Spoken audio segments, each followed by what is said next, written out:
Grand prix spécial du jury, La maman et la putain. Françoise Lebrun, Jean-Pierre Léaud, Bernadette Lafont, dans un film de Jean Eustache. Pour la première fois, j'ai écrit un film pour les gens qui allaient le jouer. C'est-à-dire que j'ai contacté les acteurs avant d'écrire le film. Je leur ai demandé, voulez-vous, j'ai l'intention de faire un film avec vous, acceptez-vous de le faire? Ils m'ont dit de quoi ça va parler. Je ne sais pas.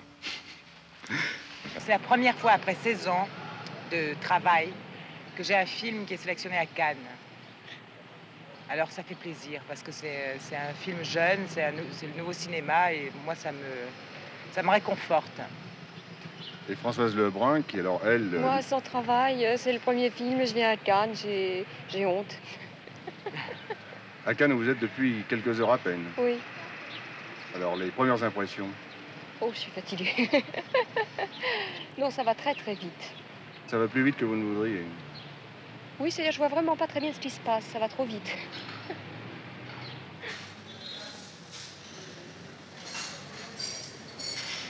Je ne me trompe pas? Non.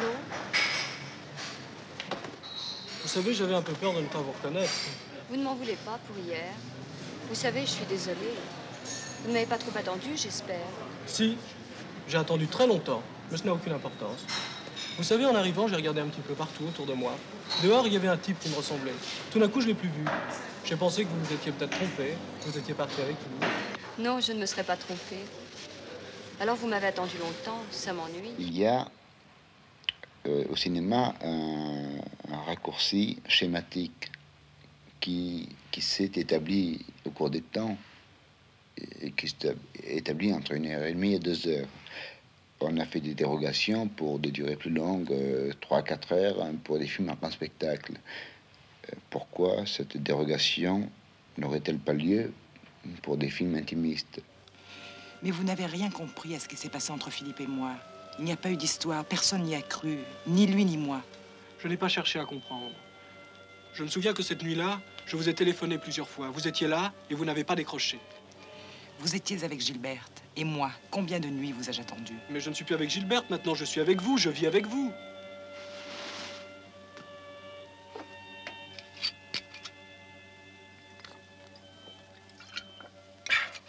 Le visage de l'acteur et le son, c'est-à-dire le dialogue du film, deviennent presque le sujet même, deviennent même le sujet du film. Et alors là, on parle pendant longtemps. C'est un film fait sur la parole, beaucoup. Je préfère, dans un film fait sur la parole, filmer le récit de l'action que l'action. Si ce que je vous dis vous ennuie, vous m'arrêtez. Oh non, pas du tout. Parce qu'on peut parler d'autre chose, de la pluie, du beau temps, du MLF. Qu'est-ce que c'est? Vous ne connaissez pas? C'est le mouvement de libération de la femme. Ce sont des femmes qui en ont assez de porter leur petit déjeuner au lit de leur mari. Alors elles se révoltent. Elles ont trouvé un slogan, c'est « On ne veut plus d'hommes sous nos édredons », un truc comme ça. Mais c'est triste. Oui, je crois qu'elles sont très tristes. Moi, quand j'aime quelqu'un, j'aime bien lui porter son petit déjeuner. Vous considérez-vous comme une comédienne? Oui, par rapport au film, comme une professionnelle, non, dans la mesure où c'est un premier film, mais le personnage de Véronica, bon, que j'ai eu à jouer dans La Maman, ne correspond vraiment en rien à ce que je suis, moi. Donc, je pense pouvoir dire que c'est un travail de comédienne, c'est-à-dire d'invention ou de création de quelqu'un d'autre. Vous paraissez fatigué ou de mauvaise humeur. Si c'est le cas, on peut se voir à autre chose. Non, non, ça va. Mais vous êtes toujours libre? Vous n'avez pas de femme, de maîtresse, d'amis? Lorsqu'on voit le film, on se demande quelle part plus ou moins grande d'improvisation il y a. Il n'y a pas une seconde d'improvisation. Le texte était écrit du début à la fin. Il n'a pas été question de changer une virgule, enfin. Et vous savez, le scénario était prêt quelques mois avant le tournage. Donc j'ai eu le temps de le lire, d'entrer dans ce personnage et puis surtout de l'apprendre parce que c'est un texte énorme. Je le trompais. Je suis très exigeante. J'attends beaucoup trop des gens et je suis toujours déçue.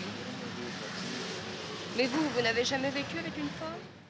Et pour vous assurer que les comédiens ne changeraient pas un seul mot, vous deviez vous-même vous référer à votre texte? Je le connaissais par cœur, et si vous voulez, je peux vous le réciter.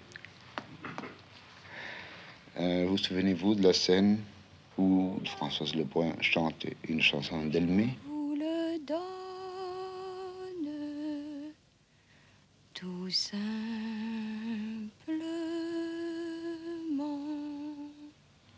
Après, Jean Péaléo allume la radio pour entendre celui qu'il nomme le prédicateur du petit matin. Et comme il s'endort très tard le matin, il écoute à 5h10, 5h20. La plupart des gens ont une occupation sédentaire et ne s'exercent pas suffisamment. Je dirais même qu'ils ne marchent pas assez. Après, il éteint la radio et il dit « Je l'écoute souvent le matin, Quand je ne dors pas, je ne dors pas. depuis longtemps. » Il ne s'écarte jamais d'un pouce Pas d'un pouce de sa ligne. de son texte. Son débit est parfaitement exact. Depuis des années, il termine de la même façon. Je ne sais pas s'il est grand ou petit, gros ou maigre, chauve ou barbu. Il n'est qu'une voix. Je ne sais pas s'il est grand ou petit, gros ou maigre, chauve ou barbu. Il n'est qu'une voix. Le fait que ce ne soit à aucun moment de l'improvisation, pensez-vous que cela vous a aidé à entrer dans un personnage qui, au départ, était, selon vous, aussi différent de vous? Ah oui, absolument. Je crois que j'aurais refusé de jouer un personnage qui pouvait me ressembler. Ou que j'aurais refusé de toute façon de dire des phrases qui auraient été les miennes. Par peur de ne pas trouver le ton juste ou... Parce que je trouvais pas ça intéressant. En somme, ce qui vous intéressait, c'était la performance. Bah oui. Ce n'est pas très brillant. Je ne sais pas. Vous voulez rester ici? Ça m'est égal. Vous n'avez pas faim? Moi non plus. Vous avez de nombreuses scènes face à deux comédiens qui, eux, ont tout le poids du métier, de l'expérience.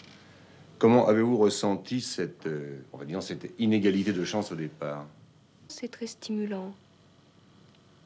D'abord parce qu'il y a une difficulté supplémentaire, et puis parce que des acteurs, de bons acteurs, vous donnent une réplique d'une certaine manière, et ça vous aide beaucoup pour jouer vous-même. Et c'était à la fois un handicap et à la fois une aide, au contraire. Effectivement, elle avait quand même un bloc professionnel devant. Et ça, qu'on le veuille ou non, bien que c'était une amie de gens qu'on la connaissait pas très bien, mais en fait qu'on la connaissait, qu'on savait que tout allait bien avec elle, il y avait quand même ce truc, c'est qu'elle n'était pas professionnelle. Et ça, on n'y peut rien, je pense que... Non, hein, c'est vrai, bon, oui, c'est ça. sûr.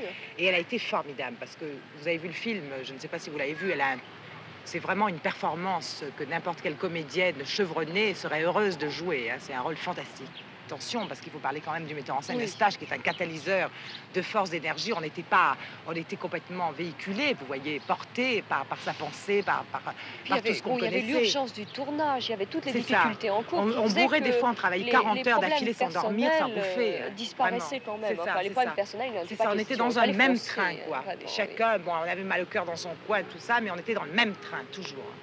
Mon premier film mon tout premier film avait beaucoup d'idées. Comme tous les premiers films, on a tellement de choses à dire. Cela fait 10 ans. Le temps a passé. J'ai pratiquement pensé à renoncer au cinéma, pensant que je n'étais peut-être pas fait pour faire du cinéma, que ça avait été une erreur d'adolescence, que cet espoir avait... Et puis j'ai décidé de nouveau à en faire. Et j'ai considéré ce film, La Maman et la Putain, comme mon premier film, comme si je n'avais rien fait auparavant. J'ai eu envie de dire énormément de choses d'un seul coup, comme on fait pour un premier film, c'est-à-dire en vrac, en bric-à-brac, comme ça, sans schématiser, enfin, sans styliser. C'était risqué dès le départ de mettre 100 francs sur le film. De dire, tiens, on va donner 10 francs pour ce film-là, pour donner 4 cm de pellicule, c'était un risque énorme. Grand prix spécial d'une majorité de jury, La maman et la putaine de Jean Eustache. Vous êtes fier d'avoir été couronné par un jury ainsi composé? Je suis très très fier, très surpris et très fier. Enfin, très heureux. Je les connaissais pas, maintenant j'ai un peu envie de les connaître.